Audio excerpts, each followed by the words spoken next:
салом дӯстони азиз, хуш омадед ба канали мо. Умедворам ки ҳамаи шумо хубу тансиҳат ҳастед. Ман имрӯз куртаи крестьянка медӯзам, платье дароза, якта платьишко медӯзам. То охири навор бо ман бошед, бинед ки чӣ хел тарзи пора карданашу тарзи часпондан, тарзи остин поракунияш дар як видео дига отдельная ссылка дар таги комментария закрепит мекунам. ҳатман будуре остини клиёша аз худ кунед пора кардану духтанашро. Мо инҷо дарози қадро мегирем. Дарози қад аммо илавдомания 140 сантиметр дарози қад мо ҳамахе мегирем, ша ягонҷашо намебурем. Баъд обши ақидарзмона 8 сантиметр мегирем, ба сари китф духтан, ба аваи домана таъ кардан обши 8 сантиметр мегирем. Баъд инҷо вай мекунем. Штопам якта платье дарози хушрӯ биёяд, гулошам хушрӯ меояд. Мехел якта шонаи калони шонаи майда мекан.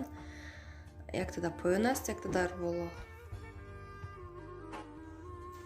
Мо инҷо бари куртаро чен мекунем. Бари курта бояд 70 ёни ки 75 сантиметр мегирем. Штоби тайёраш 70 сантиметр ёни ки 68 сантиметр биёяд. вақти қадам заданда осон мешавад, вақти роҳ гардида.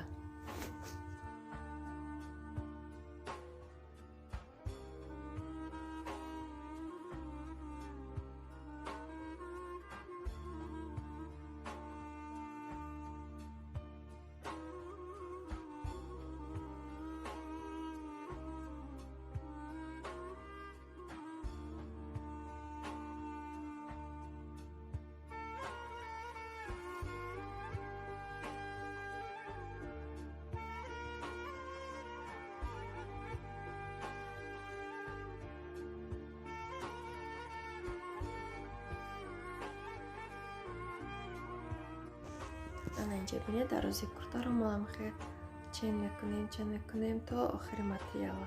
Ягонҷашро намедаронем. Агар хоҳед ки якта платье дароз биёд, аммо 140 сантиметр вай мегиред, намедаронед. Тайёраш мешавад 133 ёки 35 сантиметр. инҷа 140 гирифтем. 7-8 сантиметр бояд ҳаққи дарзро бигирем аз болои курта, ҳам аз лави доман барои таҳ кардан. аз боло китфотдаги мошина мехӯраду аз поён таҳ мекунем. бояд расчоча гирем. мо инҷа материал аз байн дута мекунем. штоби мисол якташ пушту, якташ пеш шавад, қади пушту, қади пеш.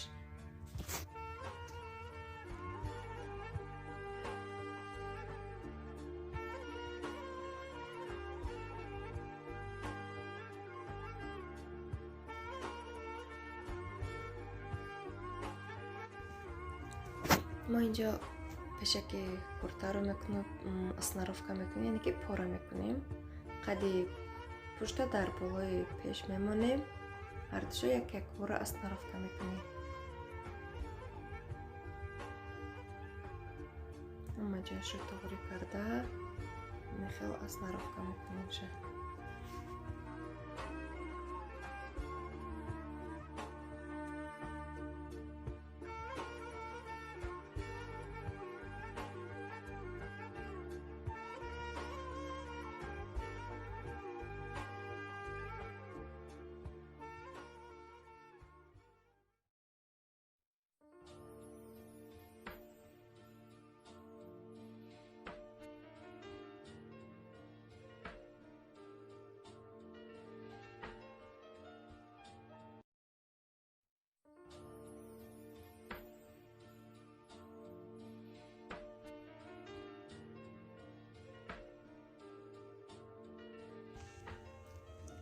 мо инҷоро чен мекунем. 24-25 сантиметр мегирем. инҷашо 27 сантиметр мегирем. таги каш асос 23-22 сантиметр аст. мо иҷа расчёти китфа мегирем. китфи простой мӯчам бошад 6-7 например. мо ҳамин қадар мисол 5-6 сантиметр дига зиёдтӣ мегирем ки крестьянка китф надорад, ко аз гаму гардан сар мешавад. барои ҳамин расчётча бисёртар мегирем. таги каша кофтем. ман иҷа Лайми пешака бо мекавем, пешаку пуштакша мекавем, як порамо ҳардуша ҳозир махе 10 мезанем. Баъд пешака бо 2 сантиметри дигар чуқуртар мезанем, ки чтобы видно бошад, муайян бошад, ки якташ пеш аст, якташ пуштак аст.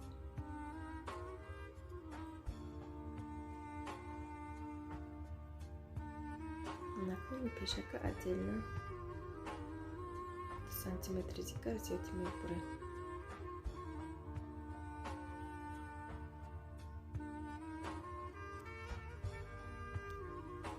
Падичаша отметка мемонем, чтобы بدانیم که کدومش پشکه کدومش پشتک. وقتی کرته دوخته شده خودش وید نمیشود که 2 سانتیمتر چقدر که زدی خودش وید نمیشه که همیش پشکه. نکنم این قطعه تا بالای قطعش میمانیم.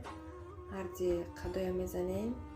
یک طرف خطی راست میزنیم، یک کراوتی دیگر اویرلوک میزنیم. این طرفش هم میخواد. اول قطعه میزنیم.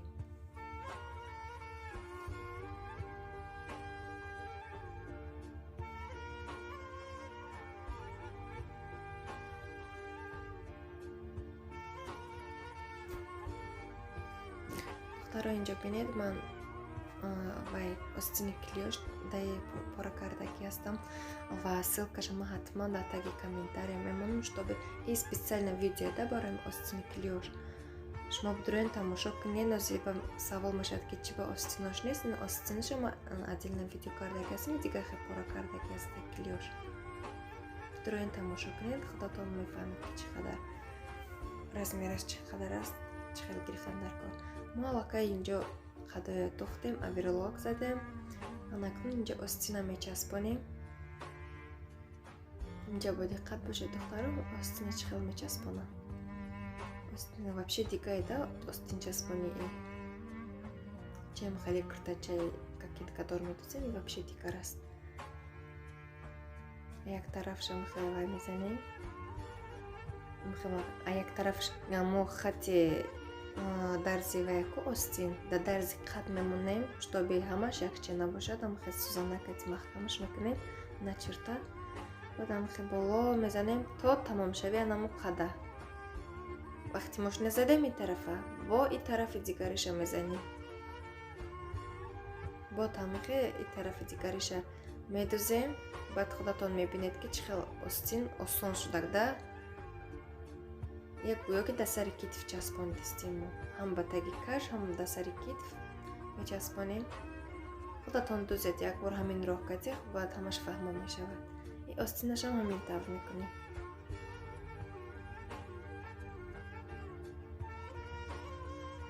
дарзи остин ва дарзи қат тоғри карда мечаспонем.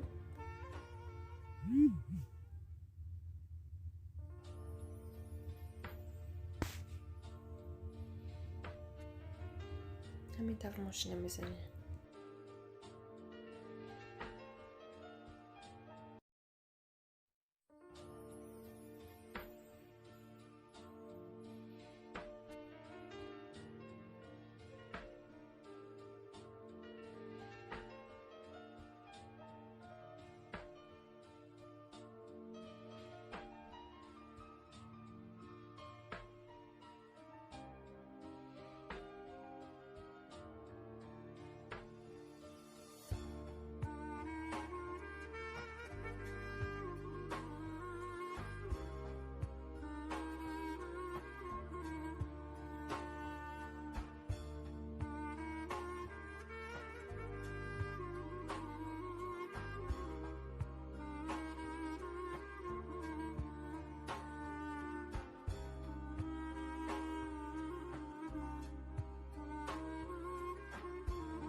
духтаро бинед ман инҷо аллакай остинои ҳардуша часпондам. Бинед чӣ хел фаҳмо шудакда.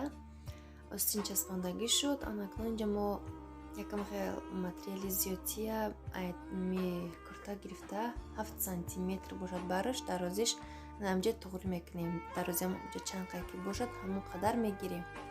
Баъд ҳамин хел далави ҳамин мемонем материал даю. Ҳамин хел як рават аввал мошина мезанем, баъд дуюм раваташро таҳ мекунем. Аввал мо як рават мошина мезанем. Як рават мошина мезанем, фаҳмо мешавад ҳамаш. Ҳамин хел ба пушти гардан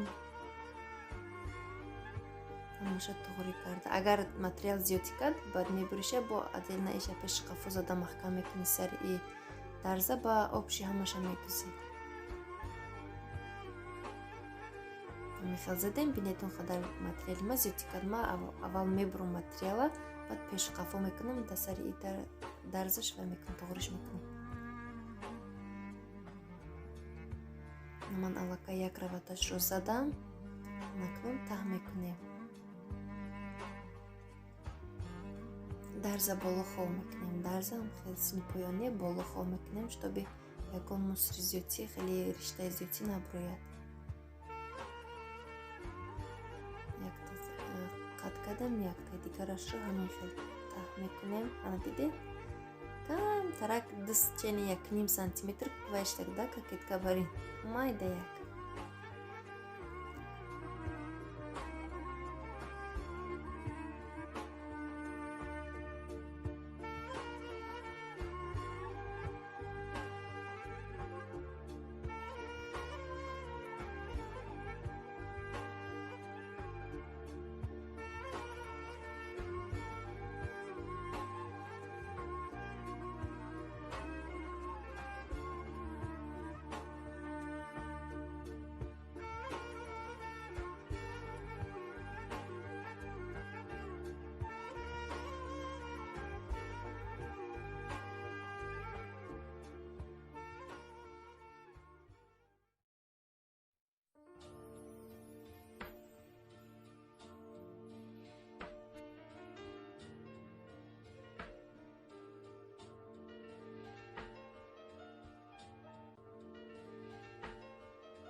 Ман аллакай пешака дохтам.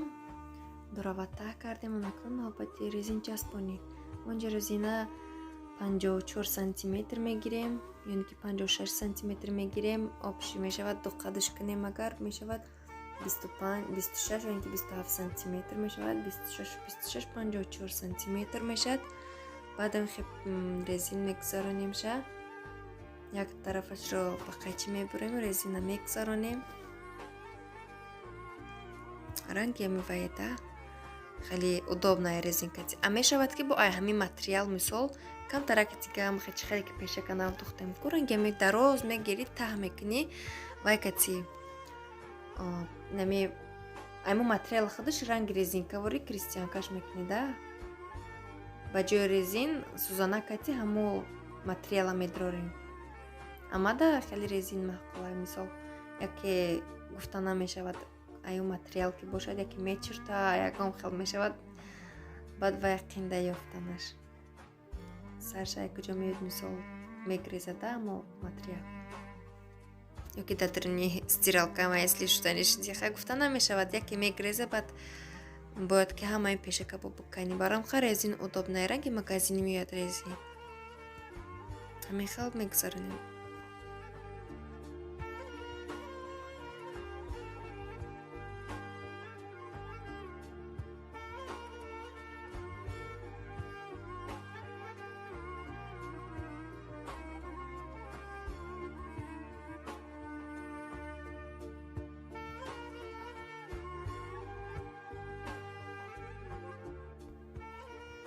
духтарома куртаи духтар шидам ҳамаш тайёр шуд ман манекенда гирифтам кашол кардамаш бинед остинош клёш на ки ман ҳатман ссилкаи остин пора карданада комментария закрепит мекунам чтобы шумо дурои ҳама чиз ҳамаи курта фаҳмо бошад боз хел да суханҳо меояд ки кани остинаш хел чизо барам ман ҳатман дар комментария закрепит мекунам ссилкаша иншаллоҳ чтобы шумо будроен остин пора кания ҳамаша ёд гирем клёша ман видеои имрӯзаро ба охир мерасонам худованд нигаҳбони ҳамаи шумо бошад то видеои оянда лайк ва подписатсияро фаромӯш накунед барои ин ки дузандагӣ хело касби муҳим аст як хелҳо мисол мехоҳанд ки ҳадақал куртаи худашонро дузанд ёки куртаи духтарчаашонро дузанд барои ҳамин то видеои оянда бо ман бошед ҳаматонда худованд нигаҳбон